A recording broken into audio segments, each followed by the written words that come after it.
And hello everybody, welcome back to the channel guys. I hope you're all well. Before we do get into today's video, as always, please do smash that like button and subscribe to the channel for daily Liverpool content. So another match day in the Premier League and Liverpool have got yet another 3 points on the board. And if you look at the Premier League table, it is making for a good showing at this moment in time, as Liverpool do sit 5 points in front of Arsenal and then 4 points in front of Manchester City, which of course, yes, those two teams are going to be playing this weekend, but it still does look quite good. The Premier League table with a bit of daylight between the the three sides at this moment in time. But yes, another victory, and a very important victory as well, because a lot of noise, a lot of talk before the game was with regards to the injury crisis that Liverpool currently have at this moment in time. 9 players out, and especially in those attacking positions, a bit problematic. A problem. It's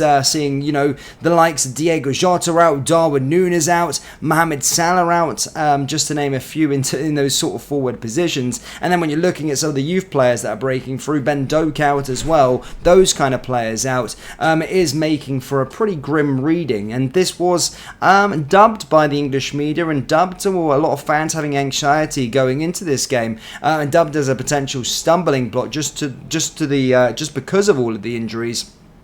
Made it even more better with Liverpool winning the game. Of course, look, it wasn't as plain sailing. Luton Town did take the lead earlier on in the first half by scoring 1-0, but Liverpool showed their mentality coming out into the second half. Things did change, and again, it is a huge title statement. Van Dijk getting onto the score sheet to get the equaliser, followed by Gakpo 3 minutes later to take the lead. Then Diaz scores a goal. Then, of course, Elliott rounds things off, and as I said, get all 3 points for the football club. But I do think the main contributors for the team, of course, was McAllister. He got himself 2 assists in the middle of the park. He was fantastic. But the man of the match again, and I think we spoke about Harvey Elliott recently as well, but he's certainly coming up with the goods in that sort of attacking position. That's where he sort of plays. And as stated, he did get himself a goal and did get himself the man of the match award, which was really, really good to see. But as stated, yeah, good performance in general. Gravenberch as well did do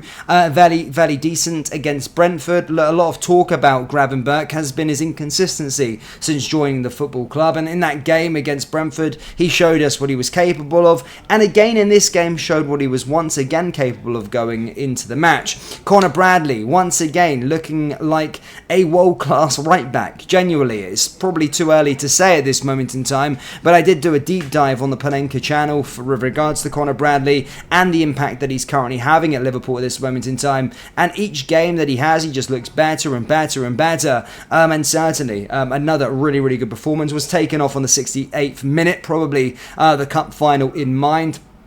Van Dijk once again very, very good at the back as well.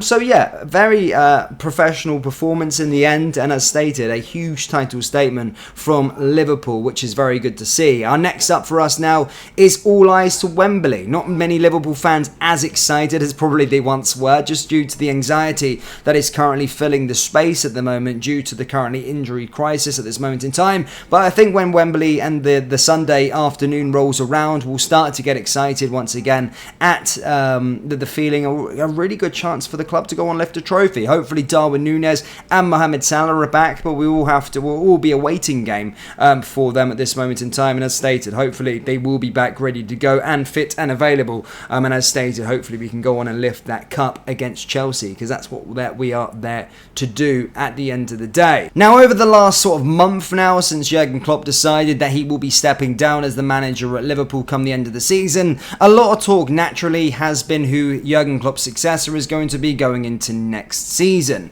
And obviously, in the early part, it does seem Xabi Alonso is the preferred candidate for Liverpool. According to Fabrizio Romano, according to other reputable sources like Paul Joyce, it does seem as though he is the first choice for Liverpool going forward. And yeah, there was a lot of confidence in the camp that Liverpool, of course, are going to land the Spaniard and the Bayer Leverkusen manager come the end of the campaign. campaign. However, over the last 24 to 48 hours, there has been a bit of a twist and a turn in this current saga, and that is that Bayern Munich have officially announced that, of course, Thomas Tuchel will be stepping down as the Bayern Munich manager at the end of the year, and they're going to be having a sports realignment and want to go after Xabi Alonso as well as their managerial option. Now, following that, Florian Plettenberg, who is actually a reputable journalist within German football, came out and stated that Bayern is the preferred destination of Alonso. Now, this got a lot of Liverpool fans slightly worried. However, I'm kind of here to say, yes, Florian Plettenberg is a reputable journalist within German football. However, he is on the books of Bayern Munich. He is a Bayern Munich transfer correspondent as well. And a lot of his stuff with regards to Bayern Munich is very much biased and doesn't always bode well. So take that with a pinch of salt. I don't think Alonso's came out whatsoever and said what a preferred destination is, and simply as stated, Bayern Munich tried to make contact with his representatives and they were firmly shut down, as he wants to respect Bayer Leverkusen and he wants to stay with Bayer Leverkusen until the end of the season and compete for their first Bundesliga title, or win their first Bundesliga title in their history. So again, that's the same approach that Liverpool currently have at this moment in time, is that they still do want Xabi Alonso